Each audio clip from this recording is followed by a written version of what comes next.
Hello friends, good morning. Welcome to our new blog. જય શ્રી કૃષ્ણ, જય યોગેશ્વર. તમે ગુડ મોર્નિંગ. ગુડ મોર્નિંગ, જય વિશ્વ, જય શ્રી કૃષ્ણ, જય સ્વામિનારાયણ. કેમ છો ફ્રેન્ડ્સ? મજામાં? અને છે ને ગાઈસ, આજે છે ને એક વસ્તુ બતાવું તમને.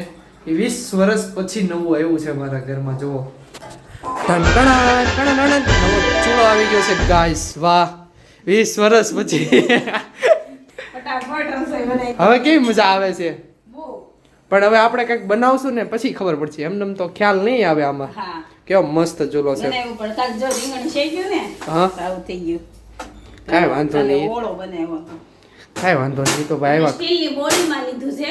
પણ આ કેટલું પતલું છે ગાઈઝ, આમ જોવો તો કરી. હાવ પતલું. હા. અમારે તો ઓલો હતો તો આખો રસોડું અડધો રોકાઈ જતું. આ કાચ હોય ને કાચ. હા. તો થોડુંક ઓલું થાય, તૂટવા કરે. પણ આ સ્ટીલની બોડીમાં લીધું કેમ કે સ્ટીલને કાંઈ ન થાય ને એટલે. મસ્ત છે. વાહ, 3 બટન વાળો. ચાલો તો હવે છે ને નાસ્તો કરવા બેસીએ. અને નાસ્તામાં છે ને આજે યુનિક વસ્તુ છે. જો, ખમણ છે, જલેબી છે ને ફાફડી છે, અને આમાં છે ને ચટણી છે. ચાલો તો હવે નાસ્તો કરી લઈએ. આજે છે ને સન્ડે છે, સન્ડે ઇઝ હોલિડે. વાહ સર, સર. પપ્પાને ખમણ ખાવાનું બહુ મન થયું તો એટલે ખમણ ને જલેબી લઈ આવ્યા. તો આપણને મન થાય ને તો ઈ ખવાય. એમ ભલે. તન મન થાય એટલે કેવું ખાઈ લે. ખાઈ લે, હા. ભાઈ કે એમ. હા, કઈ નહીં. સારું, ચાલો તો હવે નાસ્તો કરી લઈએ. તો ગાઈસ છે ને નાસ્તો કરીને શોપ પર જવા માટે નીકળી ગયો છું. અને છે ને કાંઈક આ રીતનું વાતાવરણ છે આજનું. ચાલો તો હવે શોપ પર જઈએ અને મળીએ પછી. ગાઈસ, શોપ પરથી ઘરે પહોંચી ગયો છું અને 1:30 વાગી ગયા છે બપોરના. તો મમ્મી છે ને આ બધું સરસ મજાની 3 ચૂલાવાળી રોટલી બનાવશે. 3 ચૂલામાં એક ગેસ ઉપર બનાવ. એક ગેસ ઉપર અને એ પણ મોટા ચૂલા ઉપર. વાહ, જોઈએ આપણે કેટલી રોટલી ફૂલે છે, જે પેલા જેવી બને છે કે નહીં. કેવી બને છે? મસ્ત બને છે. કાલ બાજીના રોટલા બનાવ્યા હતા ને, હા, બહુ મસ્ત થયા હતા. એવા સરસ થયા હતા. એકદમ ચડી ગયા હતા, કડકડિયા થયા હતા. મસ્ત.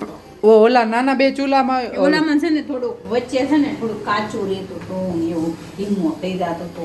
એટલે અમે છે ને ચૂલો જૂનો ચૂલો હતો ને, એમાં આ જ હતો ને, એક આ છે ને એક આ છે.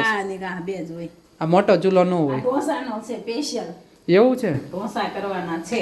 તો કરી નાખો. હવે મુહૂર્ત કરી નાખીએ આપણે નવા ચૂલાનું. એક કિનલભાઈ ફ્રી થાય, હા, ઢોસાનો પ્રોગ્રામ ગોઠવી. ઓકે. એને હવે હમણાં લગ્ન પતી ગયા છે કે છે? પતી ગયા. ફોન કરી દીધો મેં. એવું છે? નકર હમણાં 3-4 દિવસથી બહુ લગ્નમાં હતા, એ ફ્રીજ નહોતા. હા. હમણાં અમે ભેગાઈ નથી થયા. હા, કેટલા ટાઈમથી બે એમ અઠવાડિયું થયું છે, પણ તો એમ થાય છે કે કેટલા દિવસ વહી ગયા એક સાથે જેમાં નથી. હા. ઉત્તરાયણે જેમાતા પણ ત્યાં પિનલ ભાભી નહોતા, મેરેજમાં હતા. આ લગ્ન હતા એને થઈ. ચાલો તો આ ગેસ જો રોટલી ફૂલી ગઈ હો. છે ને વાહ, મસ્ત ફૂલી. નાની એવી થઈ જો. નાની નાની વહુની નાની રોટલી. હા. અમે છે ને નજીકમાં એક પ્લાન કરીએ છીએ મસ્ત મજાનો. ઓ બાપ રે, આ પાછું બીજી વાર જો. ઘડી. અમે છે ને નજીકમાં છે ને હમણાં જ તે અઠવાડિયા પછી પ્લાન કરીએ છીએ મસ્ત ફરવા જવાનો. પણ અત્યારે નથી રિવીલ કરું. કેશું અમે તમને આજે આગળના હજી તો વિડીયો. થાશે તો ને. એવું છે એમાં? મેરેજ હોય તો થાય નહીં ને. હા, એમ થશે પ્રોબ્લેમ. પણ એ કહેશું તમને જે આગળના બ્લોગમાં અમે કહેવાના છીએ ક્યાં જવાના છીએ. લગભગ આ મહિનામાં જ જવાનું થશે, 3-4 દિવસ. ઈ તમને કહી દઉં. કાંઈ નહીં. સારું, ચાલો તો જમવાનું રેડી થઈ ગયું છે ને? રેડી ચાલો. ચાલો તો આપી દો મને. ગ્રીન વટાણા ચોળીનું શાક. એટલે આ શાક અલગ લાગે છે હો આખું. મસ્ત છે, ગ્રીન કલરનું બને છે. એવું છે? પછી જલેબી. સરસ. ખમણ. ચાલો તો જમી લઈએ. તો ગાઈસ જમી લીધું છે બપોરનું. અને અત્યારે જો રોંડાના 4:30 વાગી ગયા છે. અને અત્યારે જવાનું છે બહાર જમવા માટે. પણ જમવા પહેલા એની પહેલા 2-3 જગ્યાએ બેસવા જવાનું છે અંદર. કે મમ્મી? અને મમ્મી રેડી રહી ગયા છે. તારા પપ્પાના ફ્રેન્ડના ઘરે જવાનું છે. એવું છે? ઓકે. બેસવા માટે ત્યાં જવાનું છે અને જમવા માસીના છોકરીના ઘરે. હમણાં આપણે 3-4 દી પહેલા ભેગા થતા ને એ રીતે જ બધા આવવાના છે મહેમાન બધા. ચાલો તો હવે જઈએ, નીકળીએ. જવું જ છે ને? બસ જઈએ.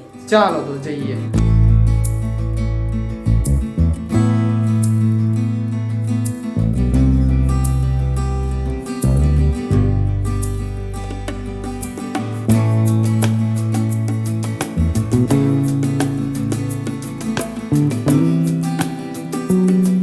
તો છે ને ગાઈસ અમે ફાઇનલી પહોંચી ગયા છીએ જ્યાં બેસવા જવાનું હતું ને ત્યાં બેલેન જવા મારા કાકાના ઘરે. હા અને અહીંનો કંઈક નજારો જો આ રીતનો છે મસ્ત શેરડી છે ને આ શેરડી પાક ઉપર આવી ગઈ છે જો એને ઉપર જો છમરાતી ગયા અને પાકી ગઈ છે. હવે આ ગોળ માટે ફૂલ તૈયાર થઈ ગઈ છે. તો હવે આ ગોળમાં બધી શેરડી વહી જવાની છે. તૈયાર જ થઈ ગઈ છે. આ છમરા કાઢી જાય ને એટલે પાકી ગઈ કહેવાય. એટલે હવે એ ગોળ માટે વહી જાય. અને અહીંયા જો પોપૈયાનું ઝાડ છે. અને પાછું એવું છે આ મકાન છે ને છેલ્લે છે હાવ અને કેવો સરસ એટલે મસ્ત મળે બધી વાપરવા જગ્યાએ બધી વાપરવા ગેસમાં આવ્યા હોય ને એવો અનુભવ થાય છે અમને જો સરગવો છે ઠીક બધું અલગ અલગ વાવ્યું છે વેર વાવી છે અને વાલોડ છે અને અહીંયા ચોળી છે પાપડી છે મસ્ત ઠંડુ આ વાતાવરણ મને બહુ ગમે. આ વૃક્ષ પ્રેમી લાગે છે જો. હા ઝાઝા બધા વૃક્ષો આવ્યા છે એને વૃક્ષ ઉપર આ બધાને જો તો કરી આ વચ્ચે ગેપ ન રહી જો આ દિવાલ જોઈન્ટ થઈ ગઈ જો અહીંયા પાળી જોઈન્ટ કરી દીધી હવે આમથી આમ ઠેકીને જવું હોય તો વયું જવાય અને આ ધાબા જો જોઈન્ટ છે ગાઈસ અને આ જો વૃક્ષ તો જો કેટલા મસ્ત વાવ્યા છે જતન કરતા છે કેટલા વૃક્ષો વાવ્યા છે. આપણે એક ખોલવું છે બગીચો ઉપર આપણે ઉપર બનાવવું છે મને વિચાર છે તો મને બહુ જ વૃક્ષ ઉપર ઈ વાવવા હાટું આપણે મૂળી ઓલું કરવું પડે મોટા ડ્રમ લેવા પડે મોટી ટાંકી જો ઓલા જોઈને આખું ડ્રમ એને તોડીને બનાવ્યું છે. આ ઈ જો ઈ મોટું લેવી ને તો મૂળી આમ નીચે ઉધી જાય ને તો મજબૂત થાય અને આમ થોડા ખારું ઉગે કાંઈ નહીં સારું ચાલો તો હવે જઈએ હવે ઓલા આપણે જવાનું છે ત્યાં બધા આવી ગયા છે મહેમાન અને ફોન પણ આવી ગયો છે ક્યારે આવો છો એમ ચાલો તો હવે જઈએ તો ગાઈસ ફાઇનલી પહોંચી ગયા છે કેમ છે ભાઈ જો સારું હો ભાઈ કેટલા વેલા આવ્યા તમે બસ હજી 5 મિનિટ થઈ આવ્યો એનો જયો ગઈ કેમ છે સારું ને પહોંચી ગયા છીએ અને બહુ મસ્ત બધું છે આમ સામે છે ને સ્કૂલ દેખાય છે પણ અત્યારે હવે સાંજ પડી ગઈ છે એટલે હરખી દેખાય નહીં સ્કૂલ બીજા બધા મહેમાન આગળ છે ચાલો તો આગળ જઈએ તો ગાઈસ જો જમવાનું રેડી થઈ ગયું છે મસ્ત મજાનું શાક છે રબડી છે ભજીયા છે પૂરી છે અને મોહન થાળની ઢેફલી છે અને આ બધું જો બધા બેસી ગયા છે મજા આવે છે ને ટેબલે ઓકે વીઆઈપી ફિલિંગ આવે છે ને વાહ સરસ ચાલો તો હવે આપણે હા વાહ ઓકે ઓકે ચાલો તો હવે જમી લઈએ જમી લીધું છે ને અત્યારે છે ને માસીના ઘરે પહોંચી ગયા છીએ અરે કેટલી ઉતાવળ છે જો તો ગરીબ માસા છે ને બીજી વાર આવ્યા એમ કે છે માસી. અને માસી તો શાકભાજી વાવ્યું જોઈ લે. માસીએ તડકો પહેર્યો છે તડકો. ઈ તો કહું છું કુર્તી હારી પહેરી છે તમારો તડકો હા માધવ ટેક્સટાઇલ નો. બા જય યોગેશ્વર જય જસવાન. હારું ને ઓકે તડકો પહેરસ પણ ઠંડી લાગે છે.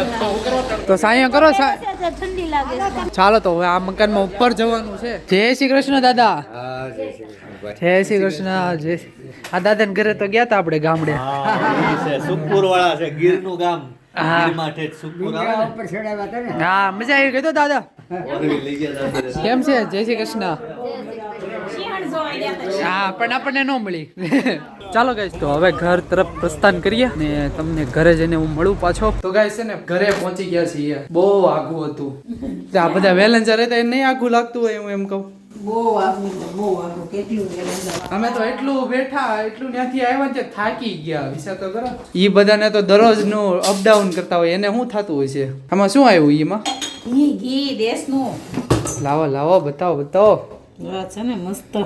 વાહ સરસ છે જમવાનું અને જમવાનું મસ્ત સ્વાદિષ્ટ હતું ગુરુકુલ સ્કૂલ હતી અને ત્યાં જે છોકરાઓ બધા ભણતા હતા પીરસતા હતા પાછા છોકરાઓ જ તે ઈ સારું ક્યાં છોકરાઓ જ એટલે ઈ શીખે છોકરાને ગુરુકુળમાં મૂકવામાં એટલે જ આવે કે ઈ બધું શીખે. સવારે વહેલા ઉઠે ભગવાનની પૂજા કરે માળા કરે અને બધી પીરસતા શીખે. જેનો રસોડું હોય ને પીરસતા શીખે. અને ઓલા પાછળ જો નાના નાના છોકરા હતા એમ જાજુ જાજુ આપી દેતા હતા શીખતા હતા હજી.